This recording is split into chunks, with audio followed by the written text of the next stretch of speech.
Have you ever thought to yourself, am I behind with my retirement savings? Which I'm sure most everybody has had that question in their head. If you're in your 40s, 50s, or 60s, I'm sure you've seen one of those charts that kind of shows you where you should be in retirement. And those charts usually tell you one of two things or make you feel one of two ways. Either make you feel a little bit anxious about the whole situation, maybe I don't have enough, or they give you false confidence and say, hey, you're more than prepared for retirement. So today I'm going to be talking about those benchmarks, where they come from, how they're useful, how they're misleading, and that way you'll be able to judge whether or not you're on track for retirement. Let's start with the most commonly used benchmark when it comes to retirement planning, and it's by Fidelity. They tell you want to have 1 times your income by age 30, 3 times your income by age 40, 6 times your income by age 50, 8 times your income by age 60, and then 10 times your income by retirement age, which is full retirement age, is age 67. So 10 times your income by age 67. So just to make math easy, if you start off or your income is $100,000 a year, you want to make sure that you have $1 million a year, not dollars a year, $1 million saved by retirement age. That's just a benchmark that Fidelity uses, right? It's a rule of thumb. It's not necessarily an X-ray. It's not going to tell you exactly what you need,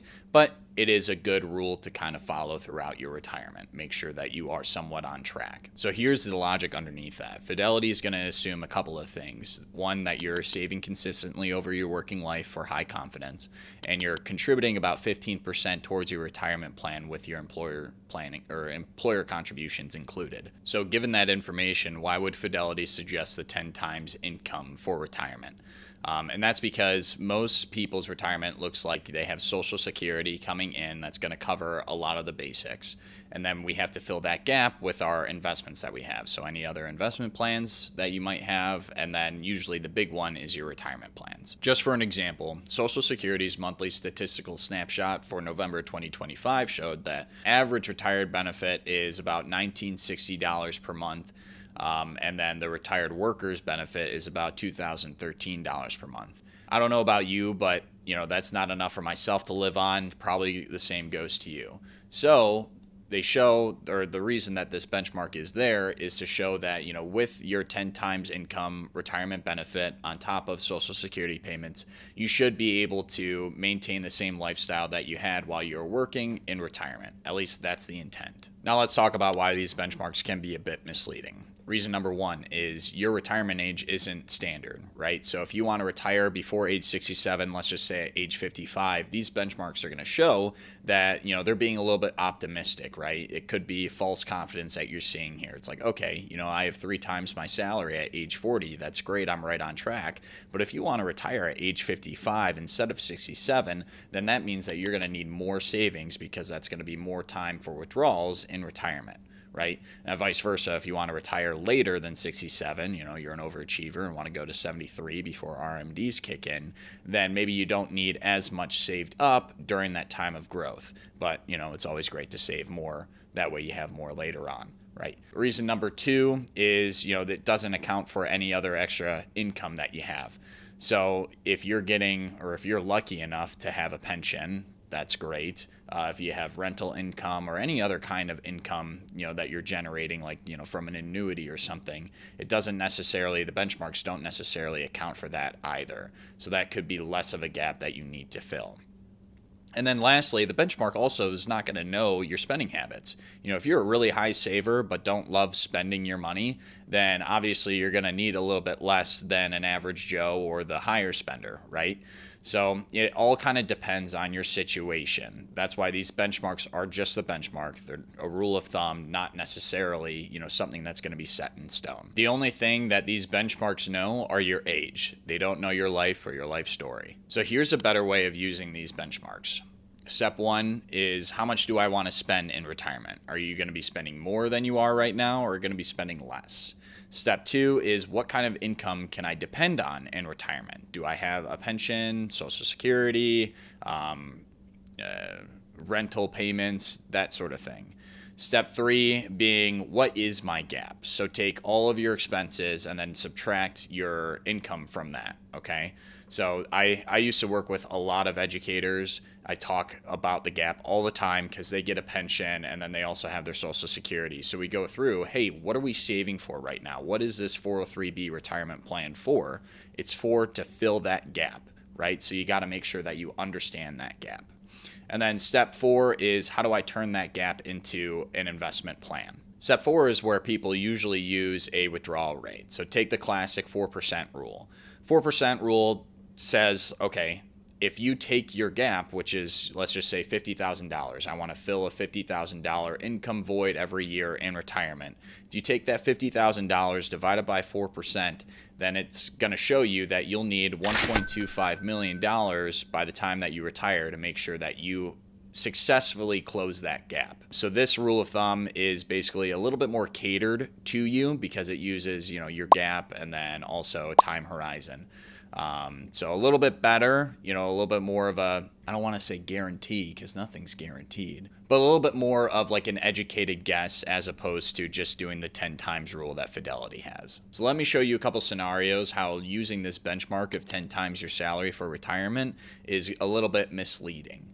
Right? So let's take Emily, for example. She's 40 years old. She has a salary of $100,000 and she has $300,000 saved in her 401k. This benchmark is going to tell her that she's on track. Okay.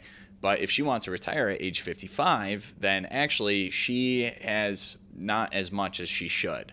So, with retiring that early, there's less time for compounding her interest and more time for withdrawal years in retirement. So she's already got that double negative going, and this benchmark is going to give her a false positive. Another scenario would be Paul and Sherry, both educators.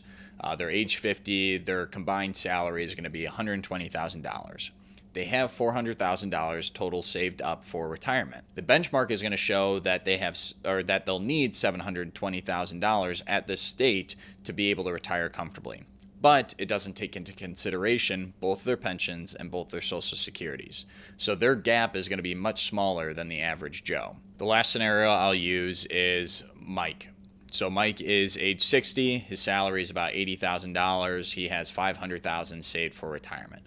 The benchmark is going to show that he needs $640,000 for retirement. But it doesn't take into consideration that he plans to downsize to free up $300,000 to $400,000 in equity. So actually, he does have enough saved up, but just not showing in his retirement plan. Okay, Mr. Tommy 2 cents, but what if I'm behind? That's a great question, and let's make it practical. So Fidelity is going to be using the standard 15% savings rate throughout the duration of your working life, okay? So if we were to do a 5% savings rate, then obviously you're going to look like you're at below the benchmark. But if you were to bump that up to 20% in later years, hopefully around your 40s and 50s if you can afford it, then that's going to compound even greater and catch up sooner than you think. They also are going to look at retirement age. So if you end up delaying your retirement age, a lot of things happen. A, you're working longer, so you're going to have a little bit more income in later years. But B, Social Security is going to be delayed, so that's going to increase. And C, you're not necessarily going to be spending that money for a longer period of time. Typically, if you work longer, then that's less time for you to make withdrawals out of your retirement plan. So all that adds up to a little bit more compound interest and a little bit more savings for you and a higher Social Security rate. Another factor that Fidelity uses is your spending target. They're going to assume that your spending habits aren't going to change at all. So you could always change your spending habits in retirement, make it a little bit less, so that way, you can make up for lost time too. The last factor is plan structure. So take into consideration your taxes, how much money you're going to be withdrawing, and then also compare that to any downturn in the market. So if you're making withdrawals in a downturn market, you're going to get hit a little bit more. So how do I, allocate my plan so that way I'm not opening myself up to a lot of market risk? That's another thing that you'll be able to change. So if you feel like you're behind, don't panic. Just adjust one of these factors that I just talked about, one of the 4 factors. Now let's tie this all back together to the title of this video. If you're in your 40s or around 40, I want you to keep your plan simple. Focus on savings rate and investment discipline. Don't get hung up on the benchmark, if your salary is increasing. But I want you to keep consistency. Consistency is key. If you're around 50 or in your 50s, this is where the benchmark becomes just a bit more meaningful. You're closer to the finish line being retirement, and you'll need less assumptions. If you're behind, then this is where increasing contributions matters the most. And remember, IRS limits matter here. They just changed the contribution rules in 2026 and increased it by 1,000, so now you can contribute $24,500 to your employer-sponsored plan. And starting at age 50, you're actually allowed to make catch-up contributions, so contribute more than $24,500 up to a certain amount. If you're around 60 or in your 60s, this is where the conversation shifts from growth-only strategy to income and capital preservation. How do I maintain the money that I've grown over the years and use that to effectively, replace my income in retirement? And this is also where healthcare matters the most too. Based off Fidelity, the average person in 2025 who retires today is going to spend up to $172,500 just on healthcare alone. So this is another conversation that needs to be had to make sure that you have enough saved. If you ever feel like you're lost when it comes to retirement planning, don't worry, don't panic, you're not alone. A lot of people feel the same way too. You're not lacking intelligence by any means, you're just lacking a framework, you're lacking a strategy. Schwab's 2025 401k participant survey showed people on average expect to retire at age 66, have at least 1.6 million saved in retirement plan, and they also expect that to last them for 22 years in retirement. Okay, so that just shows what people's expectations are. There are a lot of people who don't know, what they should be saving. That's just the average of what people think that they should have. So this should tell you something, that nationally people are still trying to guess their way through this. A lot of people find benchmarks are popular because they feel concrete, but it's not always the case.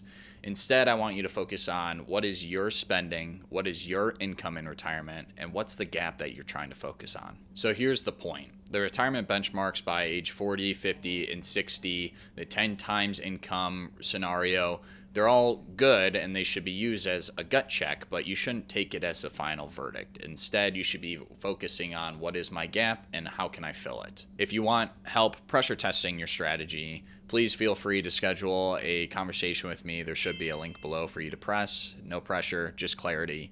And remember, comparison creates stress, but planning creates options. I'm Tommy Warner. Thank you for coming to this episode of Tommy 2 Cents. Take it easy.